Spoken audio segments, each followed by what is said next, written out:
Assalamualaikum warahmatullahi wabarakatuh. Innal hamdalillah nahmaduhu wa nasta'inuhu wa nastaghfiruhu wa na'udzu billahi min shururi anfusina wa sayyiati a'malina. May yahdihillah fala mudilla lahu wa may yudlil fala hadiya lahu. Wa ashhadu an la ilaha illallah wahdahu la syarika lahu wa ashhadu anna Muhammadan abduhu wa rasuluh. Sesungguhnya segala puji adalah milik Allah Subhanahu wa taala. Kita memuji Allah, memohon pertolongan dan keampunan daripada Allah. Sesiapa yang diberikan petunjuk oleh Allah, maka tidak ada yang boleh menyesatkannya. Dan sesiapa yang diberikan petunjuk oleh Allah, tidak ada sesuatu pun, sesiapa yang diberikan petunjuk oleh Allah, tidak ada yang boleh menyesatkannya. Dan sesiapa yang disesatkan oleh Allah, tidak ada sesuatu pun yang boleh memberi petunjuk kepadanya. Kita bersaksi bahawa tidak ada Tuhan melainkan Allah, dan kita bersaksi bahawa Nabi Muhammad adalah hamba dan pesuruh Allah. Allahumma salli ala Muhammad wa ala ali Muhammad kama sallaita ala Ibrahim wa ala ali Ibrahim innaka Hamidum Majid. Wa barik ala Muhammad wa ala ali Muhammad kama barakta ala Ibrahim wa ala ali Ibrahim innaka Hamidum Majid. Amma ba'd. Allahu akbar, Allahu akbar, Allahu akbar, Allahu akbar, Allahu akbar, Allahu akbar, Allahu akbar, Allahu akbar, la ilaha illallah, Allahu akbar, Allahu akbar, walillahil hamd. Hadirin jamaah yang dirahmati Allah sekalian, marilah bersama-sama kita meningkatkan ketakwaan kepada Allah Subhanahu wa taala. Usikum bitaqwallah faqad fazal muttaqun. Kerana sesungguhnya berjayalah orang-orang yang bertakwa kepada Allah Subhanahu wa taala. Tahun ini kita menyambut kedatangan Aidil Fitri seperti tahun lepas, dalam keadaan yang serba berubah, yang tidak sama dengan tahun-tahun sebelumnya, dengan SOP dan juga kekangan yang ada. Alhamdulillah, Allah memberikan kita ruang untuk sama-sama meraihkan Aidil Fitri pada tahun ini. Dalam semua perbezaan yang kita lihat berbanding dengan tahun-tahun yang lalu, satu persamaan yang sentiasa kekal pada Aidil Fitri adalah hendaklah kita memperbanyakkan takbir memuji Allah pada hari raya ini. Walitukmilul iddata walitukabbirullaha ala ma hadakum la'allakum tashkurun. Dan hendaklah kamu mencukupkan bilangan hari berpuasa dan juga memuji Allah di atas petunjuk yang telah Allah kurniakan kepada kamu, dan mudah-mudahan kamu tergolong di kalangan orang yang bersyukur. Maka demikianlah disunahkan oleh para nabi dan menjadi ikutan setiap umat Islam pada setiap zaman, iaitu mereka memperbanyakkan ucapan Allahu Akbar, Allahu Akbar, Allahu Akbar, la ilaha illallah wallahu akbar, Allahu Akbar walillahil hamd pada hari Aidil Fitri ini. Berbagai nada, berbagai lenggok suara, tetapi matlamatnya sama, tujuannya sama, maksudnya sama, iaitu memuji Allah Subhanahu wa taala di atas petunjuk yang diberikan kepada kita. Sidang jemaah sekalian, pada tahun ini sebagaimana tahun lepas, kita berada dalam Aidil Fitri dalam keadaan dunia dilanda wabak COVID-19. Satu wabak yang kita tidak pernah saksikan dalam kehidupan kita masing-masing. Tetapi ini bukanlah perkara yang asing bagi muka bumi ini. Allah Subhanahu wa taala telah menurunkan wabak-wabak yang telah melanda muka bumi sebelum ini. Cuma bezanya tidak ada seorang pun daripada kita yang hidup menyaksikan wabak-wabak yang terdahulu. Sedangkan ini sunnatullah yang berulang-ulang, berkali-kali. Ini adalah musibah yang kita tak kenal dengan siapa kita bertarung. Kalau berperang, kita kenal musuh. Kalau berlawan, kita kenal lawan.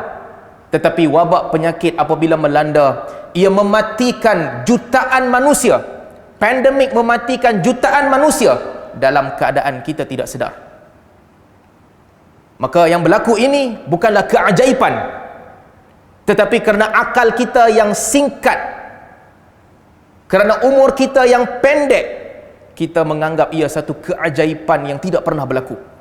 Sedangkan dalam sejarah ketamadunan manusia, sebelum-sebelum ini telah berlaku wabak yang jauh lebih buruk dan jauh lebih lama daripada apa yang kita hadapi pada hari ini. Kira-kira 100 tahun dulu ada wabak Spanish flu tahun 1918 sehingga 1919, 1 tahun, yang telah membunuh 20 ke 50 juta orang. 20 ke 50 juta orang. Jauh lebih besar daripada nilai yang terbunuh disebabkan COVID-19 ini. Dan jauh lebih lama dahulu, Black Death pada 1346 sehingga 1353. Lama ni. 7 tahun telah membunuh lebih daripada 75 juta orang. Jauh lebih besar daripada yang kita saksikan pada hari ini.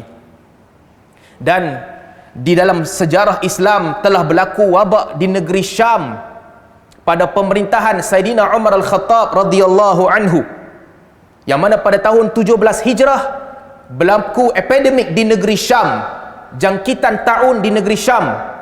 Pada ketika itu Saidina Umar radhiyallahu anhu bersama dengan pembesar sahabat bergerak untuk menuju ke Syam. Apabila sampai di negeri Syam, sebelum masuk ke Palestin, pada ketika itu Saidina Umar berjumpa dengan panglima-panglima tentera yang ada di situ. Ada Abu Ubaidah ibn Jarrah, ada Khalid al-Walid, ada Syurahbil bin Hasadah, ada Muawiyah bin Abi Sufyan. Pembesar-pembesar tentera Islam menanti di pintu Syam. Ketika itu wabak melanda negeri Syam. Lalu Saidina Umar radhiyallahu anhu bertanya kepada para muhajirin. Amirul Mukminin mengarahkan Ibnu Abbas untuk panggil di sini tokoh-tokoh muhajirin. Dan Saidina Umar radhiyallahu anhu bertanya kepada mereka, apa yang patut aku buat? Masuk ataupun balik ke Madinah? Mereka berbeza pandangan. Sebahagian daripada tokoh muhajirin menasihatkan Saidina Umar untuk masuk. Qad jitta li amrin fala tarji' anhu. Wahai Amirul Mukminin, engkau datang untuk satu urusan dan janganlah engkau berpatah balik. Sebahagian daripada mereka pula berkata, wahai Amirul Mukminin, la nara an taqdam biwujuhi ashabi Rasulillah ala hadzal waba. Kami lihat tak perlulah engkau membawa wajah-wajah sahabat Nabi untuk masuk ke dalam wabak ini. Kata Umar Al-Khattab, tinggalkan aku. Kemudian Umar mengarahkan Ibnu Abbas radhiyallahu anhu, panggil ke sini pemimpin-pemimpin Ansar. Maka datang pemimpin Ansar di hadapan Umar. Lalu Umar bertanya kepada mereka, apakah aku perlu masuk ataupun aku perlu balik ke Madinah? Kata pemimpin Ansar, sama seperti pemimpin Muhajirin. Mereka split, berbeza pandangan. Ada yang kata, kita datang dengan satu urusan dan kita tidak akan balik sehingga urusan ini selesai. Ada yang kata, jangan dedahkan wajah-wajah sahabat Nabi ke dalam wabak ini. Kata Umar, kamu pergi. Kemudian Umar kata, panggil pembesar-pembesar Quraisy, tokoh-tokoh Quraisy, orang tua-tua Quraisy yang masuk Islam pada pembukaan kota Mekah. Lalu Ibnu Abbas radhiyallahu anhu mengumpulkan tokoh-tokoh Quraisy. Kata Sayyidina Umar Al-Khattab, apa pandangan kamu? Perlukah aku masuk ataupun aku perlu balik saja ke Madinah? Maka mereka tidak berbeza pendapat. Kesemua orang-orang tua Quraisy, kesemua pemikir-pemikir Quraisy yang masuk Islam lambat ketika pembukaan kota Mekah bersepakat mengusulkan kepada Sayyidina Umar radhiyallahu anhu untuk pulang ke Madinah dan jangan masuk cari penyakit. Kemudian kata Abu Ubaidah ibn Jarrah radhiyallahu anhu kepada Sayyidina Umar, afiraran min qadrillah ya Amirul Mukminin, apakah engkau lari daripada takdir Allah wahai Amirul Mukminin? Kata Sayyidina Umar Al-Khattab radhiyallahu anhu, "Lau ghairuka qalaha." Wahai Abu Ubaidah, kalaulah orang lain yang ucap perkataan ini bukan panglima tertinggi sebelum engkau, ada satu urusan aku akan selesaikan dengan orang tu. Kerana engkau, kedudukan engkau tinggi, panglima perang, aku biarkan engkau. Nafirru min qadrillah ila qadrillah. Kami sebenarnya lari daripada takdir Allah menuju kepada takdir Allah. Demikianlah yang berlaku pada tahun 17 Hijrah. Sayyidina Umar radhiyallahu anhu mengambil pendekatan yang sangat bijaksana. Apabila kamu mendengar ada wabak dalam satu negeri, ambillah langkah-langkah untuk menyelamatkan diri kamu.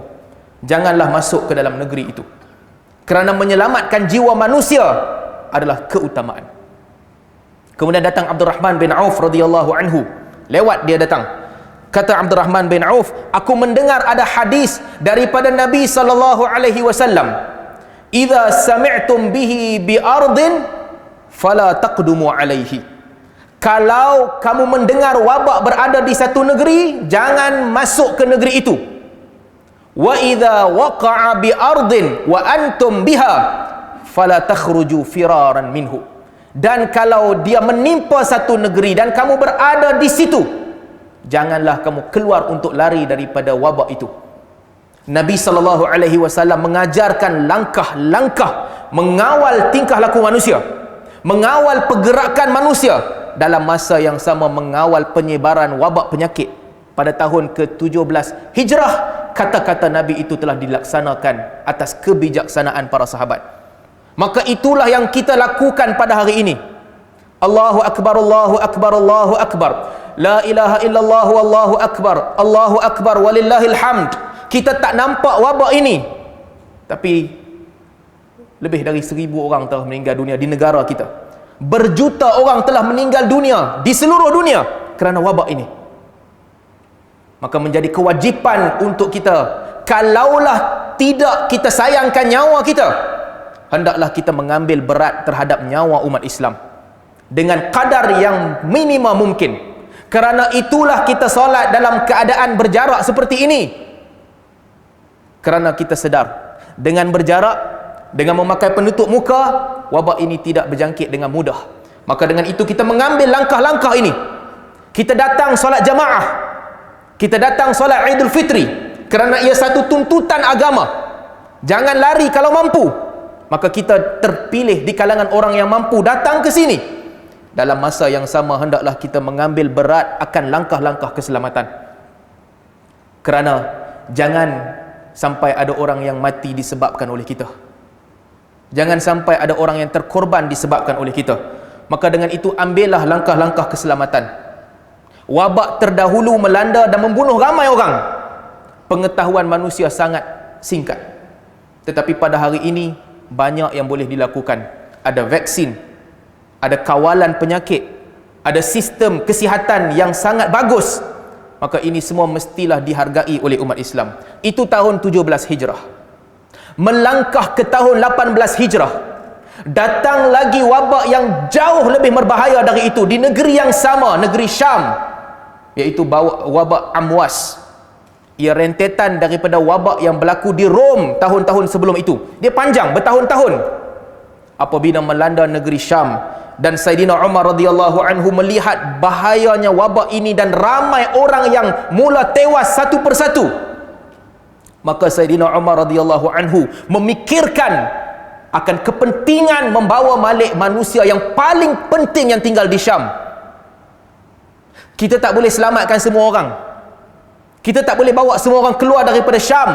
Tetapi di Syam ada seorang lelaki yang sangat penting, iaitu Abu Ubaidah Ibnu Jarrah radhiyallahu anhu, panglima tertinggi angkatan tentera Islam. Lalu Sayyidina Umar mengutus kepada Abu Ubaidah, "Fa'azamtu 'alaika idza nadarta ila kitabi hadza alla tad'ahu min yadika hatta tuqbila ilayya." Sayyidina Umar menulis, "Wahai Abu Ubaidah, aku ada hajat untuk diselesaikan dengan engkau. Maka aku memberi perintah kepada engkau, wahai Abu Ubaidah, apabila engkau melihat surat ini sampai di tangan engkau, janganlah engkau meletakkan surat ini ke bawah, melainkan setelah engkau bergerak tinggalkan Syam, balik ke Madinah." Ini manusia paling penting. Selepas Saidina Umar, ini orang kedua yang paling penting, panglima. Kata Umar, engkau baca surat aku, tinggalkan negeri Syam, patah balik ke Madinah. Tetapi pahlawan, pendekar, pemimpin tidaklah sebegitu mudah meninggalkan orang yang berada di bawah pimpinannya. Kata Abu Ubaidah radhiyallahu anhu apabila dia membuka surat daripada Umar, katanya, yaghfirullah amirul mu'minin, mudah-mudahan Allah mengampunkan Amirul Mukminin. Abu Ubaidah menulis balas kepada Umar, inni fi jundim minal muslimin, wahai Amirul Mukminin, aku ini keluar bersama dengan satu kelompok tentera Islam, la ajidu bi nafsi raghbatan anhum, yang mana aku tidaklah ada dalam jiwa aku ini perasaan benci kepada mereka, falastu uridu firaqahum hatta yaqdiyallahu fi wa fihim amrahu wa qada'uhu, hatta yaqdiyallahu fi wa fihim amrahu wa qada'uhu. Kata Abu Ubaidah, wahai Amirul Mukminin, aku datang bersama dengan tentera Islam yang tidak aku benci, maka dengan itu aku hendak supaya tidak meninggalkan mereka, sehingga Allah memberikan kata putus di antara aku dan juga penyakit ini, dan keputusan Allah bersama dengan mereka. Fakhalli min azmatika ya Amirul Mukminin wada'ni fi jundi, tinggalkanlah aku daripada hajat engkau wahai Amirul Mukminin, dan juga biarkanlah aku bersama dengan tentera-tenteraku. Surat ini sampai kepada Umar. Umar membaca surat daripada Abu Ubaidah, lalu Umar menangis. Para sahabat bertanya kepada Umar, amata Abu Ubaidah, apakah Abu Ubaidah telah mati? Kata Umar, la, walakin ka'annahu qad. Tamparan menerima surat Abu Ubaidah ini seolah-olah dia telah mati. Inilah Abu Ubaidah ibnu Jarrah radhiyallahu anhu. Tidak mungkin aku tinggalkan tentera di bawahku untuk balik ke Madinah menyelamatkan diriku. Sidang jamaah yang dirahmati Allah, Allahu Akbar, Allahu Akbar, Allahu Akbar, la ilaha illallah, Allahu Akbar, Allahu Akbar, walillahil hamd. Menduka citakan kalau kita banding sikap dan tindak tanduk Abu Ubaidah ibnu Jarrah dan juga pemimpin-pemimpin yang ramai pada hari ini, pembesar-pembesar yang ramai pada hari ini. Sikap ini tidak diwarisi oleh ramai manusia. Ketika ramai orang ditawarkan saman kerana ada di antara mereka terlupa pakai mask, keluar daripada kereta terlupa pakai mask, ditawarkan saman.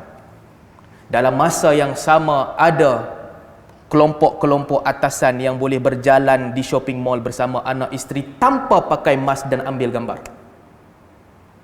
Ketika orang-orang bawahan tidak boleh berhimpun, tidak boleh berhimpun dengan himpunan yang rapat dan ramai, orang di atas sana boleh berhimpun buat majlis, dihadiri tokoh-tokoh agama.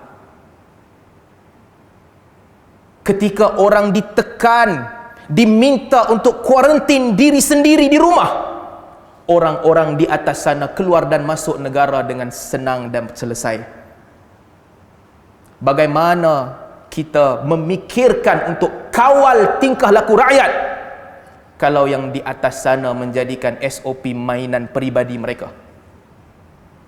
Kita perlu ambil iktibar, jaga kesihatan masing-masing, patuhi SOP masing-masing. Tetapi dalam masa yang sama di atas jangan lupa, kalau yang ditekan adalah yang di bawah dan yang di atas senang lenang, maka akhirnya rakyat akan bangkit menyatakan ketidakpuasan. Ikutlah resam Saidina Umar Al-Khattab radhiyallahu anhu. Kalau aku balik ke Madinah, bukan aku seorang, rombongan ini semua balik ke Madinah. Ikutlah resam Abu Ubaidah ibnu Jarrah radhiyallahu anhu. Kalau tentera aku mati di sini, aku mati bersama dengan tentera aku di sini. Dan ikutlah resam seorang lagi sahabat Nabi sallallahu alaihi wasallam yang telah melakukan jasa yang sangat besar, Amr bin Al-As, Ditakdirkan Allah pada tahun ke-18 Hijrah berlaku Amwas, tewas Abu Ubaidah ibn Jarrah rahimahullah. Beliau meninggal bersama dengan tenteranya. Diganti oleh Muaz bin Jabal radhiyallahu anhu. Tewas Muaz bin Jabal radhiyallahu anhu. Allahu akbar, Allahu akbar, la ilaha illallah wallahu akbar, Allahu akbar walillahil hamd.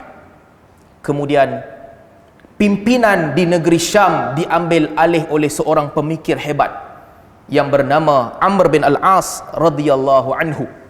Kata Amr bin Al-As, inna hadzal waj' idza waqa'a fa innama yashta'illu ishti'alan nar fatahassanu minhu fil jibal. Ini kebijaksanaan pemikir Arab Amr bin Al-As radhiyallahu anhu.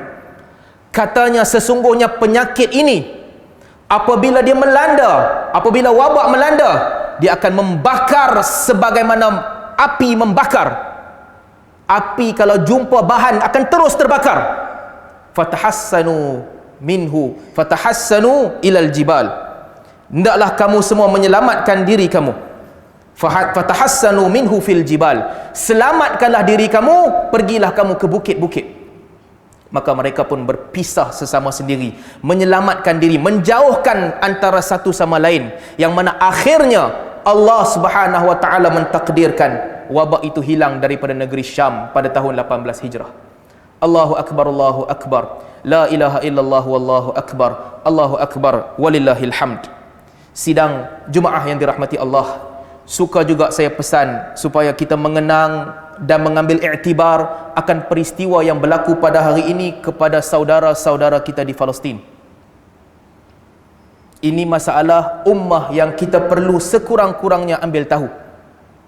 Bermula daripada tanggal 30 April, apabila sekumpulan umat Islam yang tinggal di perkampungan ataupun di kawasan Sheikh Al-Jarrah diarahkan untuk keluar daripada rumah mereka secara paksa, diarahkan untuk meninggalkan rumah mereka secara paksa. Maka bermula dari itu mereka berhimpun menyatakan ketidakpuasan terhadap kerajaan Israel. Perhimpunan di Al-Quds, kemudian selang sehari lebih ramai orang berhimpun di Masjidil Aqsa, dan akhirnya tentera Zionis mengambil pendekatan untuk melakukan kekerasan. Mereka ditembak dengan peluru getah, mereka ditangkap dan disuraikan ketika berhimpun di Al-Aqsa. Tetapi beza antara orang yang hidupnya untuk akhirat dan hidupnya untuk dunia. Allah Subhanahu wa taala sebut, walamma ra'al mu'minuna al-ahzab qalu hadza ma wa'adana Allahu wa rasuluhu wa sadaqallahu wa rasuluhu wa ma zadahum illa imanan wa taslima. Apabila mereka melihat ramai-ramai ahzab, kumpulan bersedia untuk menyerang mereka, orang lain akan lari, tapi orang beriman akan kata, hadza ma wa'adana Allahu wa rasuluhu. Inilah janji Allah dan Rasulnya, dan Allah serta Rasulnya sentiasa bercakap benar. Wa ma zadahum illa imanan wa taslima, dan tidaklah bertambah melainkan iman dan penyerahan kepada Allah. Lalu semakin ramai berkumpul di Masjidil Aqsa, di Sheikh Al-Jarrah, dan mereka melaungkan satu nama sebagai ikon perjuangan mereka, yaitu Muhammad Daif. Ketika perhimpunan, ikon perjuangan mereka adalah Muhammad Daif. Siapa Muhammad Daif? Muhammad Daif adalah panglima. Ini bukan panglima yang kasutnya kilat. Ini bukan panglima yang bahunya penuh pangkat. Ini bukan panglima yang dadanya penuh pingat. Tapi ini panglima Brigade Al-Qassam, Muhammad Daif, yang berjuang daripada 80-an, ditangkap dalam penjara Israel, kemudian apabila bebas ditangkap oleh pihak berkuasa Palestin juga sebab lawan Israel, kemudian bebas. Cubaan membunuh beliau sebanyak 5 kali. Isterinya dan anaknya dan pembantunya tewas dalam salah satu daripada 5 cubaan ini. Ramai yang tewas, tetapi Allah mentakdirkan Muhammad Dhaif masih hidup. Maka pemuda-pemuda Palestin apabila berhimpun, mereka mengucapkan, ihna rijal Muhammad Dhaif, kami adalah tentera Muhammad Dhaif. Sehinggalah pada tanggal 4 hari bulan, kepimpinan Hamas mengeluarkan kenyataan atas nama Muhammad Dhaif. Ringkas, satu ayat, katanya, illam yatawaqqaf al-udwan ala ahlina fi hayy Syekh al-Jarrah fa innana lan naqif maktufail aidi wa sayadfa'u al-adu thamana ghaliya. Sekiranya musuh-musuh tidak berhenti melakukan kekerasan di perkampungan Syekh al-Jarrah, maka kami tidak akan duduk tangan terbelenggu. Musuh akan membayar harga yang mahal. Maka bermula tanggal beberapa hari lepas, muqawamah, pertempuran telah berlaku dengan sengit. Asalnya isu bermula di Al-Quds, tetapi rakyat Al-Quds beramai-ramai berhimpun di Syekh al-Jarrah dan juga di Al-Aqsa, melaungkan bahawa mereka ihna rijal Muhammad Dhaif. Lalu bermulalah pertempuran di antara Brigade Al-Qassam dan juga tentera Israel. Al-Qassam di Gaza terpisah, dan dilaporkan daripada tahun 2008 sehingga sekarang kira-kira 600 misail Hamas mendarat di Israel. Tetapi 2 hari lepas, lebih daripada 200 misail telah mendarat di Israel. 2 hari lepas. Dalam masa satu hari, hari Isnin seingat saya, 130 misail dihantar ke Israel. Pertempuran ini kerana mereka mempertahankan saudara mereka di Palestin. Di Al-Quds, mereka keluar melaungkan slogan untuk mempertahankan tanah air mereka. Di Gaza, mereka keluar mempertahankan sahabat-sahabat dan saudara mereka di Al-Quds. Walaupun diserang, walaupun telah 60 orang meninggal dunia beberapa hari ini, mereka tidak berpatah balik. Mereka tidak mendesak pemimpin mereka untuk patah balik, untuk berhenti berlawan. Kerana demikianlah semangat jihad yang telah Allah titipkan dalam jiwa mereka. Semakin ditekan, semakin ramai orang di Masjidil Aqsa. Maka dengan itu, marilah bersama-sama kita berdoa kepada Allah Subhanahu wa taala supaya Allah memudahkan urusan mereka, supaya Allah memberi kekuatan kepada mereka berdepan dengan musuh yang telah menjadi musuh kepada umat Islam berpuluh-puluh tahun akhir-akhir ini, yaitu negara haram Israel. Allah Subhanahu wa taala sebut di dalam Al-Quran, la yattakhidhul mu'minuna al-kafirina awliya'a min dunil mu'minin. Dan janganlah orang-orang mukmin menjadikan orang kafir sebagai pendamping selain daripada orang Islam. Maka kalaulah kita tidak membantu, sekurang-kurangnya janganlah menjadi pendamping kepada orang kafir yang sedang memusuhi umat Islam.